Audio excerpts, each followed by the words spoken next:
The message came on a Tuesday at 23:47. You are selfish and died for us. Never contact us again.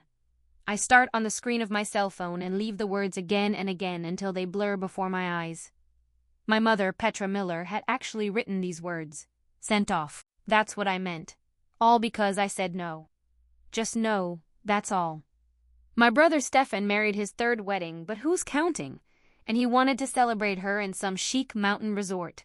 A kind of place where they serve you champagne for breakfast and charge you €50 just so you can breathe in the air. Last week he had called me full of charm and enthusiasm and asked if I could participate a little. A little bit participate in what the fans kind of say. Pay the whole thing, and for the first time in my 32 years of life, I had said no. Not maybe later. Don't let me think about it. Just a clear, clean no. The consequences were devastating. Stefan called me ungrateful. Said I was jealous of his happiness. My father Wolfgang sent me a long email about family loyalty and how disappointed he was with me. And then this message from my mother, the last nail in the bag of our relationship. You are selfish and died for us. The ironic thing about it, the absolutely incredible soul-rending detail, they had no idea. I don't know that I've been paying their bills for 6 years. All the mortgage for your house in Stuttgart. I have the car loans for that Mercedes and mom's BMW. I do the credit card bills for cruises and designer handbags. Me too. Automatic transfers from my account to yours for 6 years. 6 years of overtime, skipped meals, living in a tiny apartment while they were having a good time. 6 years where I was their silent safety net while they called me selfish for not giving any more. I was sitting on my sofa, my cheap IKEA sofa, which I had set up myself because I couldn't afford moving helpers, and something in me just didn't crack angrily. Rather, it is as if a wire that has been stretched far too long, far too taut, is finally breaking. I typed back. Okay. Just that one word. Okay. Then I opened my banking app and went to the standing orders. They were lined up like little financial vampires who sucked my blood every month. Mortgage payment to the Volksbank €1,200. Car loan, Wolfgang Miller, €450. Car loan, Petra Miller, €380. Miller Family Credit Card Savings Bank, $600 monthly. Home security, €150. Property tax, €200. My finger hovered over the cancel button. Did I really want to do this? They were still my parents, despite everything. Despite the constant favoritism of Stefan, despite the endless demands, despite the fact that they called me selfish while I financed their lifestyle for years. Yes, I really wanted that. I called my bank's 24-hour customer service. Good evening, it's Marcus. How can I help you? Hi Marcus, I would like to cancel all automatic transfers to the Miller family accounts, all with immediate effect. May I ask about the reason for the dismissal, just for our documents? I almost had to laugh because I was selfish and died for her. Your words are not mine. Break. I'm okay, then I'll take care of it. It took 15 minutes to cancel everything. 15 minutes to undo 6 years of silent sacrifice. When it was over, I felt lighter and heavier, free and scared at the same time. What had I just done? I tried to sleep, but it didn't work. My head was constantly playing through scenarios. What would happen if the mortgage payment burst, if the car loans were no longer serviced? They had their own money pension, Mom's part-time job in the boutique. But I knew the numbers. I knew their expenses. Without my contributions, you would soon be driving against a wall. A wall they had built for themselves, but still. The first day passed quietly. I went to work in the architectural office, sat in meetings, pretended that my entire family had not just sent me a text message. My best friend Hannah noticed at lunch that something was wrong. You look terrible, she said diplomatically, as always. Thanks, I feel that way too. What happened? I told her everything. The message, the cancelled payments, everything. She listened without interrupting me. Her eyes grew bigger and bigger as she did so. Wait, she said at last. You've been paying their bills for, say, years, and they didn't even know it. They knew that I helped from time to time. They just didn't know how much or how often. I set it up so that it looked like the money was coming from their own accounts. I didn't want them to feel, I don't know, dependent. Dependent? Lena? They are dependent. You're just too stupid to remember. They are not stupid. They are just demanding. Selfish. Pick something. She wasn't wrong. The second day was more difficult. I was constantly checking my phone and expecting angry messages, but nothing came. Radio silence. Maybe they had decided that I was really dead to them. Perhaps all this was no longer a family, no more exhausting obligations, no longer a self-image with which I was taken advantage of. The thought should have been liberating.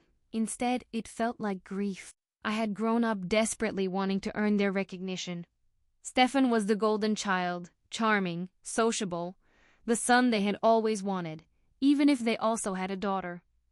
I was the calm one, the sensible one, the one with good grades, a secure job, and no problems. But no matter what I did, it was never enough. Stefan could ask for 10,000 euros to start a business that failed after 6 months, and they called him ambitious. I was able to pay their mortgage for years, and they called me selfish because I wasn't financing a wedding as well. Day 3, Wednesday. I was sitting at my desk, working on blueprints for a new office building, when my cell phone rang. Mom. My hand was shaking when I reached for it. A part of me wanted to let it go to the mailbox. The greater part had to hear what she had to say. Hello, Lena. Her voice was so loud that I had to pull the phone away from my ear. What did you do? Hello, Mom. Nice to hear from you. Don't you dare strike that tone. The mortgage payment has burst. The mortgage and the car loans and Jesus Christ. Lena, what were you thinking? I was thinking about the fact that you said I was dead to you. Dead people don't pay bills. That's not funny. You're right about that. It's not funny at all. Do you know how little fun the last 6 years have been for me? Silence. Then what are you talking about? From the standing orders, Mom. To those who have paid your mortgage, your car loans, your credit cards, your insurance. All. That was me. Just me. For 6 years. Silence again. I heard her breathing quickly and flat. That is impossible, she said at last. Your father's pension may be enough for half of your expenses. I took over the rest. Have you ever wondered why the bills were always paid, even if Dad's pension was not enough? Have you ever seen where the money actually came from? But why should you? Because you are my parents. Because I loved you. Because I was stupid enough to think that at some point you would see me differently than just as the disappointing daughter who is not Stefan. If only I help enough, support enough, give enough. Lena, it's not. But it's not. When was the last time you called me to ask how I was doing? Not to ask for money or favors, but just to hear how I'm doing. When was the last time you were in my apartment? Oh yes, never. I've been living there for 4 years and you haven't asked to see her once. I heard Dad's voice in the background. He asked what was going on. Mom must have put me on speaker because suddenly I heard both of them. Lena, if that's true, Dad started. If only look at your bank statements, Dad. Look where the money came from. I have 6 years of bank records proving this. But why didn't you tell us anything? Mom's voice was quieter now, uncertain. Would it have changed anything? Would you have appreciated it or just expected more? Because after what happened when I said no to Stefan's wedding, I'm betting on the latter. Stefan's wedding is important and apparently I'm not. Do you understand? Loud and clear. That's not what I meant. What did you mean then, Mom? When you wrote to me that I was selfish and dead to you, what exactly did you mean by that? Another break. I could imagine them in their kitchen, in the beautiful kitchen with the granite worktops that I had co-financed, as they looked at each other with growing horror. We didn't know, the quiet Lena said. We had no idea that you were doing all this. That's exactly the problem. You never asked, never thought. You just took and assumed that it would go on forever. What shall we do now? Mom asked. And for the first time I heard fear in her voice. Real fear. The mortgage payment is due. If it bursts again, the bank will auction something, Zwams. Welcome to reality, Mom. In the reality that I lived in while you were crossing the Mediterranean and bought handbags that cost more than my monthly rent. This is cruel, she whispered. No, It's cruel to call his daughter selfish, while she sacrifices everything for one. It's cruel to tell her she's dead because she's finally setting a limit. It is cruel to prefer one child so obviously that the other has to buy your love just to feel valuable at all. I heard her start crying. This sound should have broken me. A few days ago, it would have done that too. I would have apologized, promised to put everything back in order, transferred the money immediately, but I was done with breaking myself to keep them whole. I'm not stopping the transfers to punish you, I said, my voice calmer now. I'm stopping them because I can't afford to continue to fund 3 households, your Stefan's whenever he asks, and my own. I am stopping them because you have to learn to live within your means, and I'm stopping them because I have to start living my own life instead of financing yours. But we're going to lose the house, Date said. Car. Oh. Then downsize, sell the Mercedes, buy a cheaper car, move to a smaller house, or hear a crazy idea, ask Stefan for help. He's the gold child, isn't he? The successful one with all the ambition. Let him take responsibility for once. Stefan has his own expenses and I don't. Do you think I'm rich? I am an architect, not a lawyer. I earn a decent salary, but I lived like a student for years because every extra penny went to you. Did you know that I haven't had a vacation for 5 years? Do you know that I'm still driving the same battered Volkswagen I bought after graduation because I can't afford a new car? The silence at the other end was deafening. I have to hang up, I said. I have real work to do. The kind of work that pays my bills. Now just mine. Lena, wait. I hung up. My hands were shaking so much that I had to put the phone down. Hannah appeared at my desk with a cup of coffee and a worried look. Are you okay? I don't know. Ask me in 6 months. The rest of the week was pure chaos. Mom called 17 times. Dad 8 times. Stefan, who had apparently been informed of the situation, called twice, both times to tell me I was ruining the family. I didn't answer any of the calls. Instead, I did something radical. I went shopping. Not for something practical. Not for food or cleaning products or sensible work clothes. I went to a bookstore and bought 6 novels that I had wanted to read for a long time. I went to a good restaurant and ordered wine for dinner. I bought real flowers simply because they were beautiful. For the first time in 6 years, I spent money on myself, or that guilt feelings were naked on me. It felt incredible. It felt scary. It felt like freedom. 2 weeks later, Stefan was standing in front of my apartment. I almost didn't let him in, but curiosity won out. Nice apartment, he said, looking around my tiny studio. Cozy. What do you want, Stefan? He had the decency, after all, to look uncomfortable. Mom and Dad are having a hard time. You may have to sell the house. I know. And that's okay with you. I'm not happy about it, but yes, it's okay. They have made decisions. Now they are living with the consequences. It's our parents, Lena. That's right, ours, not just mine. Where has your contribution been all these years? Where was your victim? He shifted his weight. I didn't know you paid for everything. Yes, they obviously didn't know either. That's the problem with being the reliable one. People just expect you to settle everything silently while they let themselves be celebrated and live in a rush. That's not fair. No, it's not. Nothing about it was fair. But fair is exactly what I'm making of it now. You want to help them? Then help them. Teach your savings account, give up your honeymoon, drive a cheaper car, but do not come here and expect me to continue to sacrifice my life for people who consider me self-sufficient. He stood there for a moment and then turned to leave. He paused at the door. What it's worth, I did not know of all this. And if I had known, what would you have helped, or would you have just asked me for even more? He did not answer. That was answer enough. A month later, I received a letter in the mail. Real mail, handwritten on Mom's precious stationery. Dear Lena, your father and I have been thinking and talking a lot, and looked at bank statements that made us sick before shame.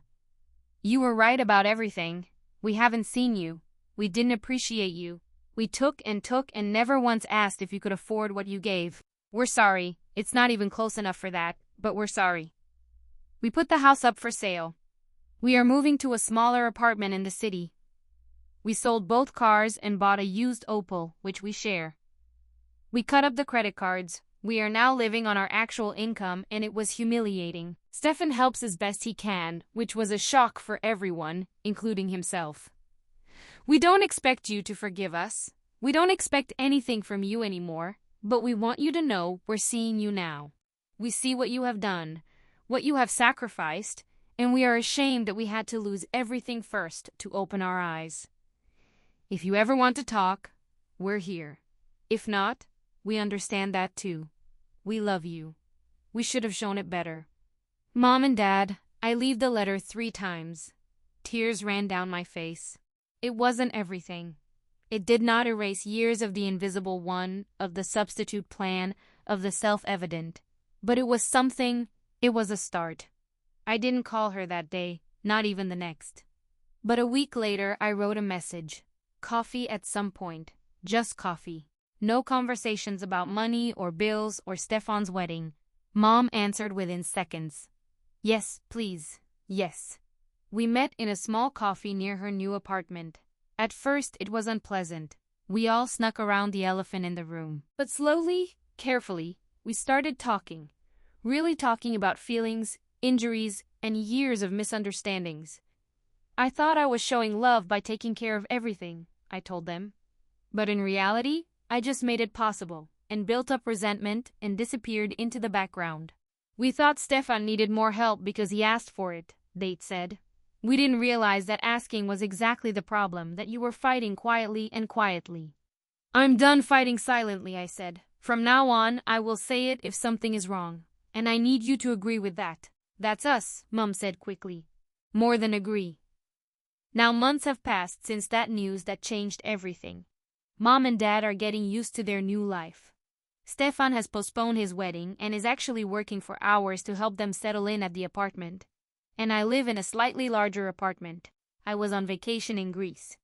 For the first time in years, I have money in the savings account, and most importantly, I have limits. Strong, healthy, non-negotiable boundaries. My relationship with my parents is better than ever. Not because I finance their lifestyle, but because they really see me now. They ask about my day.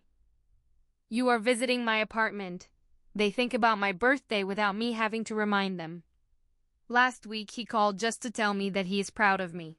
Not because of something specific. Just proud. I cried for an hour after this call. Sometimes the most loving thing you can do is to stop. To stop helping. To stop giving. To stop sacrificing oneself to the point of insignificance.